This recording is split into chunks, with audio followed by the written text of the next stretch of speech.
to be creative thinkers. I'll be your peaceful host, Zoey Brown. During this Bedtime Book Adventures, we will learn how a family deals with racism in Love Has No Skin Tone, written by Michol Whitney, illustrated by Kayla Hargrove.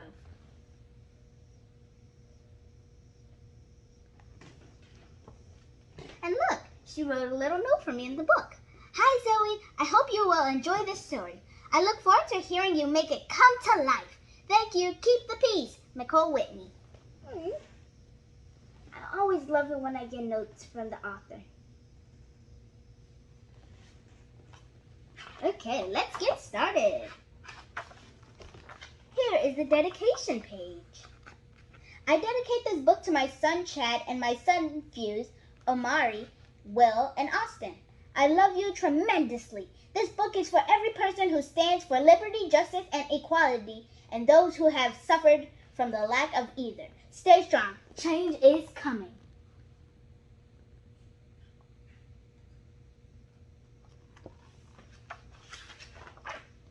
Today, I learned a lesson, and it really blew my mind. I learned some people are racists.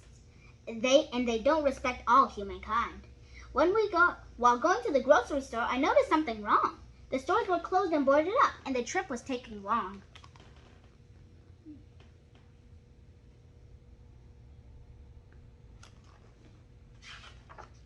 The neighborhood was not the same. Things didn't look so well.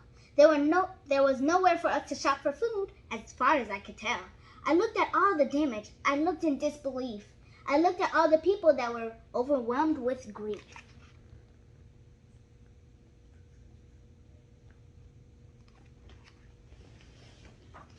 Everyone was discouraged as we passed them on the street. The people used to look so cheerful and their spirits so upbeat. Some people were out cleaning, some were crying as they swept. The owner of the beauty store was sitting as she went. There are lots of things wrong with the world these days. I blame this on the virus. I know you know the one that tried to keep us down and take away our fun. No, this is something different. It has a stranger feel. This is surely different, and I wish it were not real.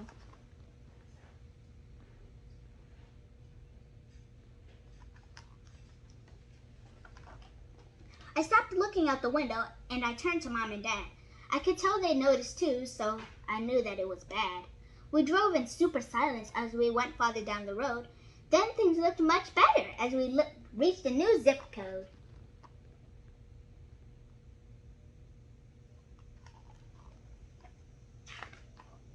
The houses were ginormous. The grass was oh so green.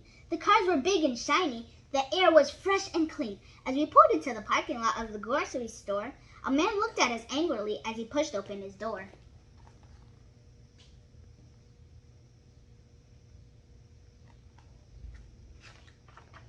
He said, "Go back to where you came from, and let me make this clear. You have no stores, you burned them down, and you are not welcome here." That man, he looked right at me, as if I had been bad. He looked so mean and hateful, he was really, really mad. Has any of this happened to you?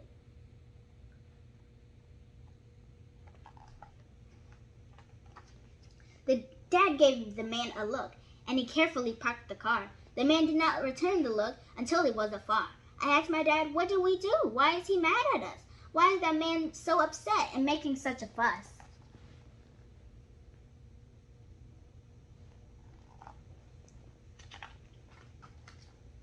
He made me feel uncomfortable. This I cannot deny.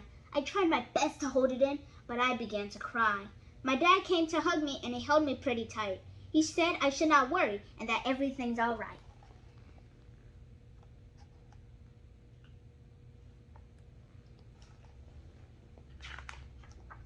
It didn't feel all right to me. In fact, it seemed outrageous. I hope that this man's behavior is not something that's contagious. Dad answered, we did absolutely nothing wrong, and we will not take the blame. That man was rude and mean to us, and he should own the shame.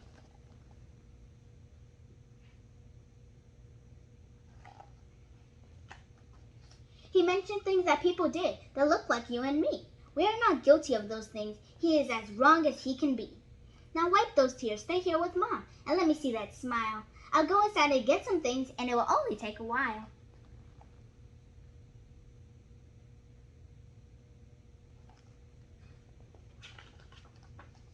He blew a kiss to Mommy, and he kissed me on the nose. I was feeling better and even braver, I suppose. My mom walked over to my door and reached to hold my hand. I knew she would explain to me and help me understand.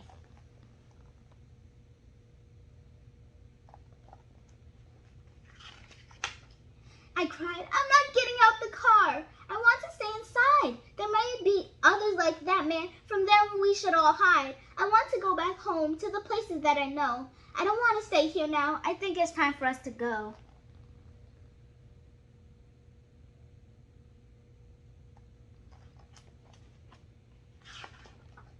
Mommy said, "Not everyone is like him. Most people want what's right. Many people find it better if we all unite. They know not to be racist. They know that brings despair. They know our skin tones aren't the same, and they don't even care." I'm one of those people that think that we should all be united as one.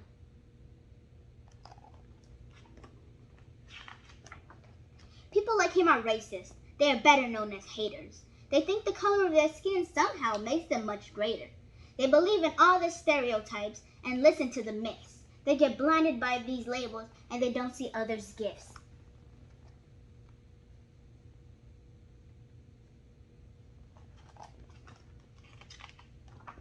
Our neighborhood was ruined because people had had enough.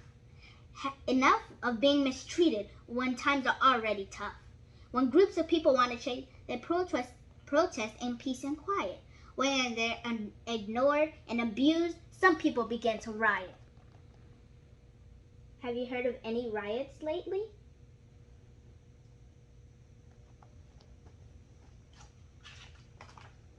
Their rage was slowly building up. Their pain was hard to bear. They did not ask for much at all, just to be treated fair. I had to ask my mommy, what can stop the hate? I'm afraid if we wait too long, it will be too late.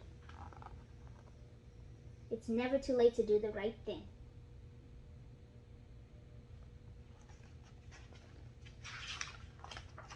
At first I thought it was the virus, was the worst thing was in the world. But this silly racist stuff is making my head swirl. Too bad that yucky virus cannot turn hate into love. Love should be our focus, and not the lack thereof.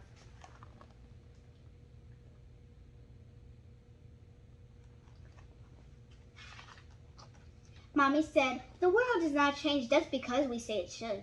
It takes a lot of action and a lot of common good. We are all the same, yet we are different too. It may sound confusing, but believe me, it is true.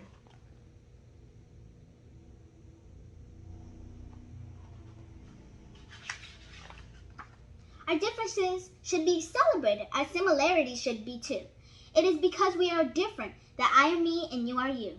Love has no skin tone. It is a choice we all must make. It is something that we give for other people's sake.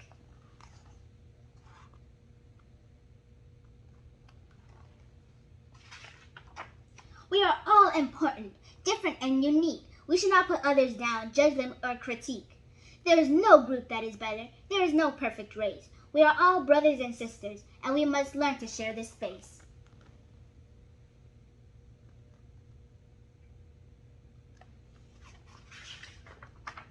We can make a difference. I know we surely will. We can start with empathy, respect, and how others feel. Some people just don't get it. Their thinking is so small. They simply fail to realize that there is room for us all.